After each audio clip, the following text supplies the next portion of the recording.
சாதி ரீதியான ஆணவ படுகொலைகளுக்கு எதிராக தனி சட்டம் இயற்றக் கோரி சென்னை சைதாப்பேட்டையில் இந்திய கம்யூனிஸ்ட் கட்சி சார்பாக கண்டன ஆர்ப்பாட்டம் நடைபெற்றது.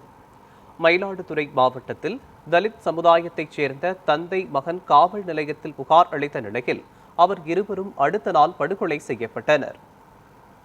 சாதிய ரீதியான ஆணவ படுகொலைக்கு எதிராக தனி சட்டம் இயற்றக் கோரியும் இரட்டை படுகொலை செய்த நபர்கள் மீது நடவடிக்கை எடுக்க கோரியும் இந்திய கம்யூனிஸ்ட் கட்சி சார்பாக கண்டன ஆர்ப்பாட்டம் நடைபெற்றது. இதுகுறித்து செய்தியாளர்கள் சந்திப்பில் பேசிய இந்திய கம்யூனிஸ்ட் கட்சியின் தென்சென்னை மாவட்ட செயலாளர் எஸ்.கே. சிவா, இந்த சம்பவத்தில் தமிழக அரசு முறையான விசாரணை மேற்கொள்ள வேண்டும் என கேட்டுக்கொண்டார்.